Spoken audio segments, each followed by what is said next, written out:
Hi အားလုံးပဲမင်္ဂလာပါဒီနေ့တင်ပြပေးသွားမှာကတော့ဒီ Get တာ Safeguard Cut Out ပြန်လည်ပြုပြင်တဲ့နည်းပဲဖြစ်ပါတယ်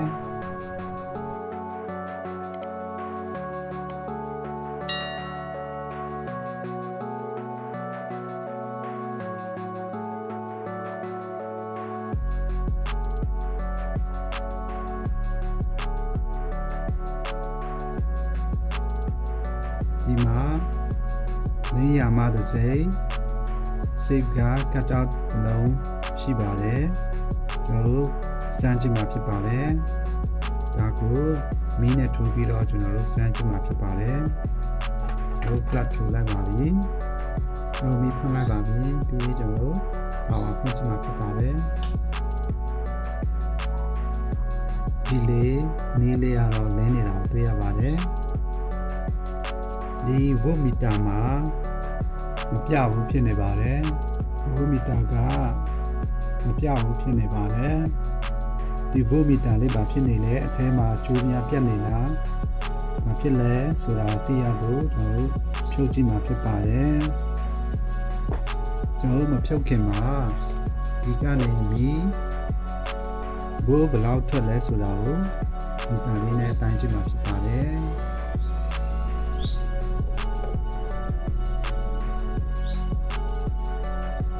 25 26 ဘူးလောက်မှာပြနေတာတွေ့ရပါတယ်။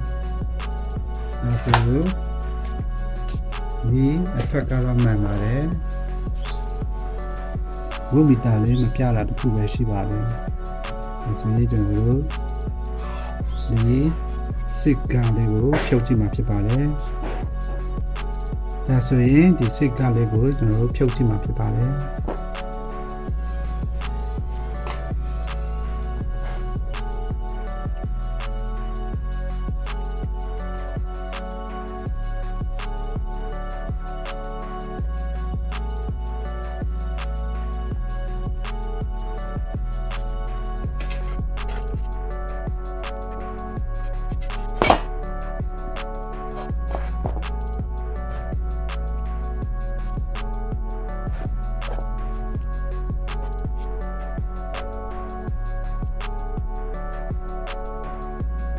Safeguard Cut Out ရဲ့အထဲကပုံစံလေးကတော့ဒီတိုင်းပဲဖြစ်ပါတယ်။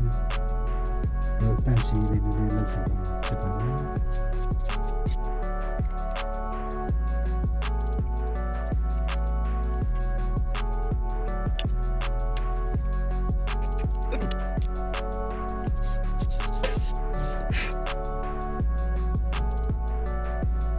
။တို့ဆက်ပြီးတော့ဖြုတ်ကြည့်မှာဖြစ်ပါတယ်။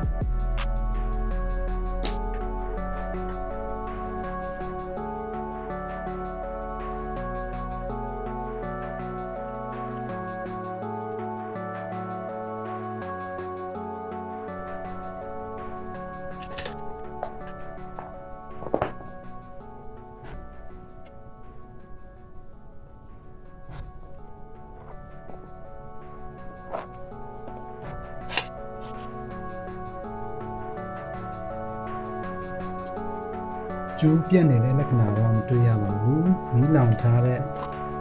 လက္ခဏာလည်းမတွေ့ရပါဘူး။ဒီဗို့မီတာလေးကဘာကြောင့်မပြတာလဲဆိုတာ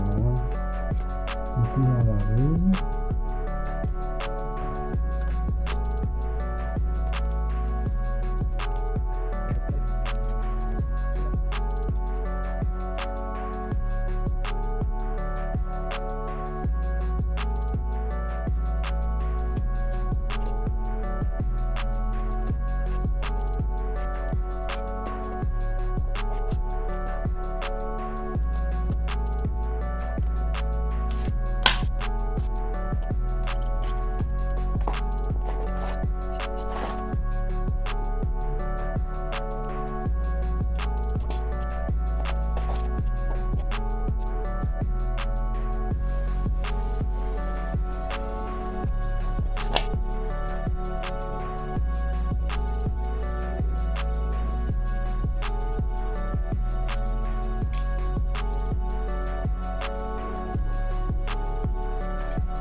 ဒီမှာကြည့်မယ်ဆိုရင် resistor လေးလည်းကောင်းနေပါသေးတယ်။တန်ဟုတ်လေးကောင်းနေပါသေးတယ်။အခုကျွန်တော်တို့မီတာလေးနဲ့တိုင်းကြည့်မှာဖြစ်ပါတယ်။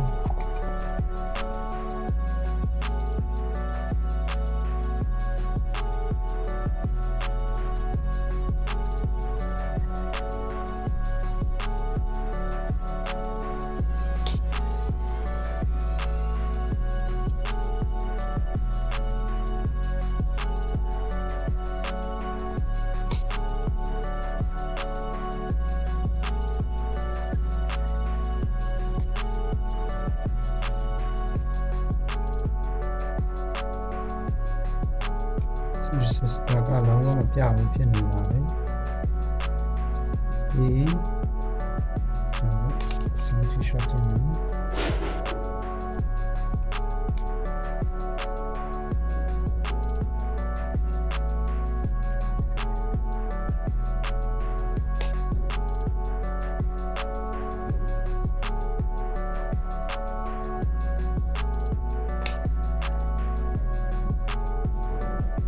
resistor ကလုံးဝမပြတော့ဘူးဖြစ်နေပါတယ်။ကျွန်တော် resistor လေးကိုဖြုတ်ပြီးတော့စမ်းကြည့်မှာဖြစ်ပါတယ်။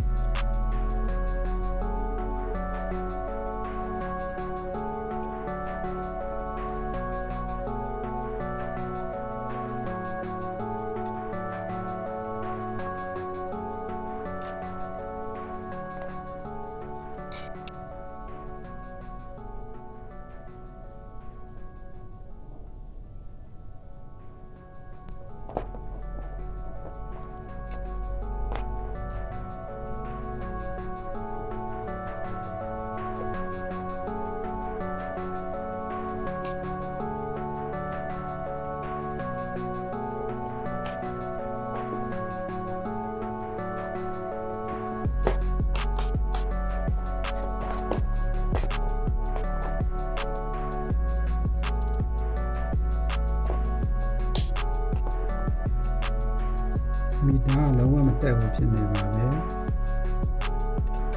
သူရဲ့ color code ကတော့ညူနီနဲ့ညူပြီးရင်ရွှေဝါရောင်ဖြစ်ပါတယ်။ကျွန်တော်မှလည်း resistor အပေါ်မရှိတဲ့အတွက်ကြောင့်မလို့ဒီ voltmeter ကိုမပြင်တော့ပဲတက်ပဲလိုလိုက်မှာဖြစ်ပါတယ်။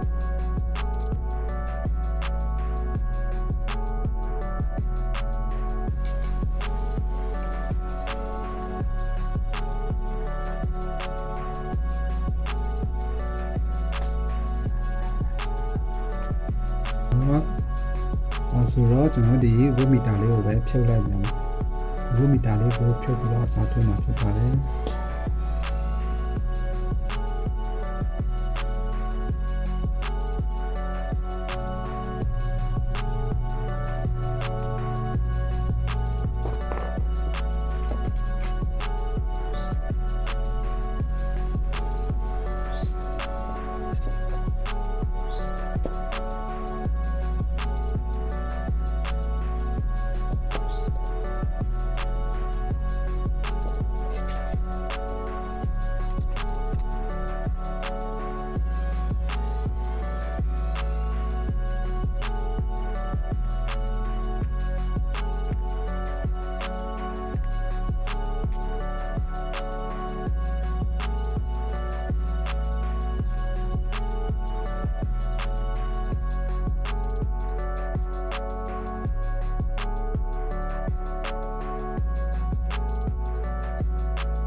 ဒီဟာလေးကတော့ဝတ်မီတာအဟောင်းလေးပါသူရဲ့မီတာလက်တံလေးကတော့လုံးဝမပြတော့ဘူးဖြစ်ပါတယ်ဒီဟာလေးကတော့အစ်စ်လေးပါကျွန်တော်အစားထိုးနဲ့ AC ဝတ်မီတာအစ်စ်လေးပါဒါနဲ့ကျွန်တော်အစားထိုးကြည့်မှာဖြစ်ပါတယ်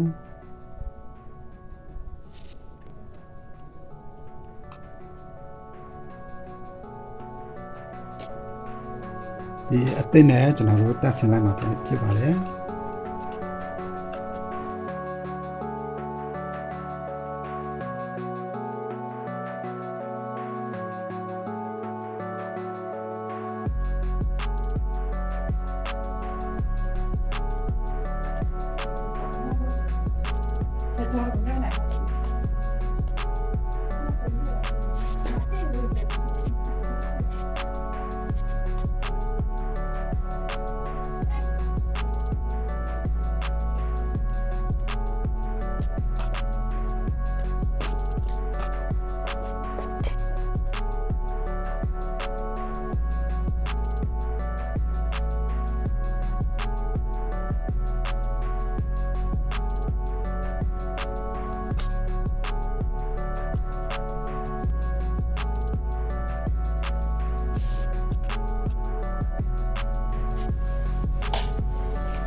ကျွန်တော်တို့ဒီအောက်မှာကိုယ်လေးပြန်ကပ်ပေးရမှာဖြစ်ပါတယ်ဒီဝမီတာရဲ့အောက်မှာကိုယ်လေးပြန်ကပ်ပေးရမှာဖြစ်ပါတယ်ကျွန်တော်ဒီကိုယ်ကန်းလေးကိုတုံးပြမှာဖြစ်ပါတယ်ဒီဝမီတာအဟောင်းပုံကဒီဖော့တုံးလေးကိုခါထုတ်လိုက်မှာဖြစ်ပါတယ်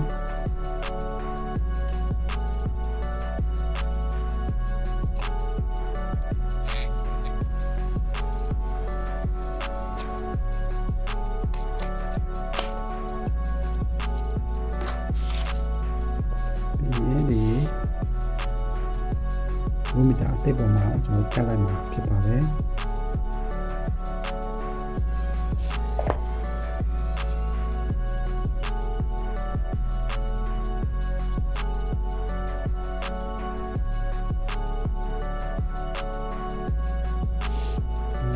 ဒီအောက်မှာကျွန်တော်တို့ကိုကတ်ပြီးမှာဖြစ်ပါတယ်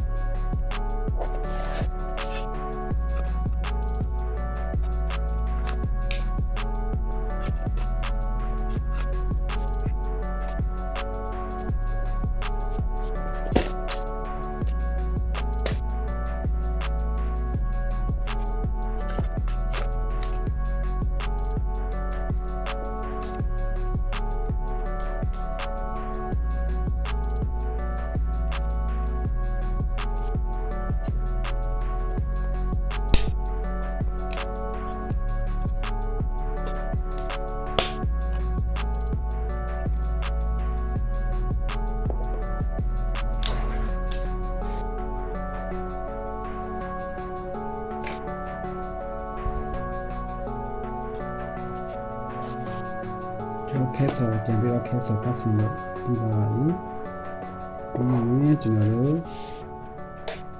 ဒီ transformer လေးကိုသူ့ထိုင်မှာပြန်ပြီးတော့တက်မှာဖြစ်ပါတယ်။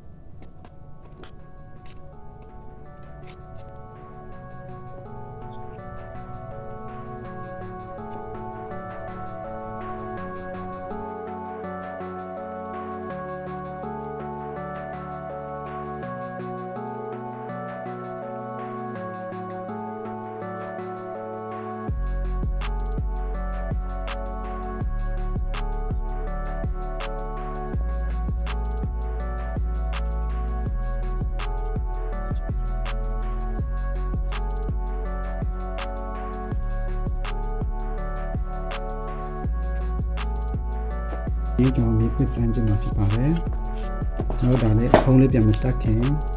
ဒီနဲ့ဆန်းခြင်းမှာဖြစ်ပါတယ်။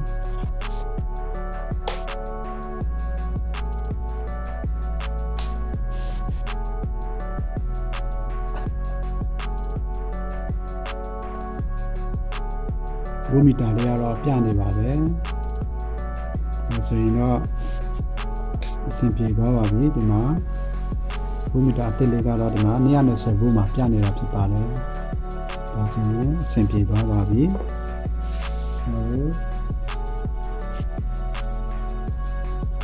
ဖုံးလေးပြန်ပိတ်လိုက်မှာဖြစ်ပါတယ်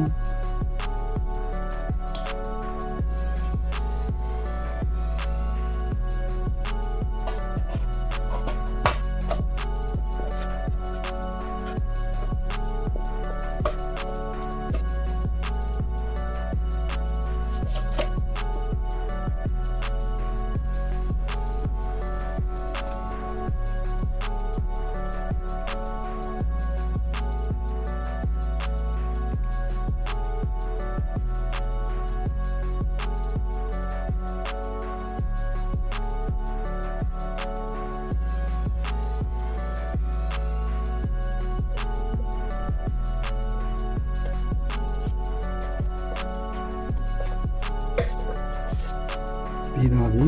ဖုံးပြန်တက်ပြီးသွားပါပြီဒီရင်ကျွန်တော်နဲ့နောက်တစ်ခေါက်ပြန်ဆန်းကြည့်မှာဖြစ်ပါတယ်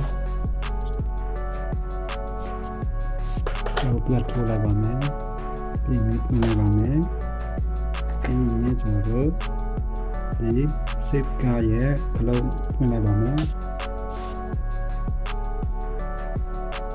ဝမီတာလေးကတော့ခုနလိုပဲတက်သွားတာကိုတွေ့ရပါတယ်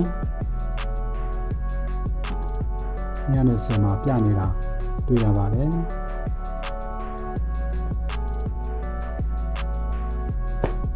ပြီး9မိနစ်ကြာရင်သူအောင်သွားမလားဆိုတာကိုစောင့်ကြည့်မှာဖြစ်ပါတယ်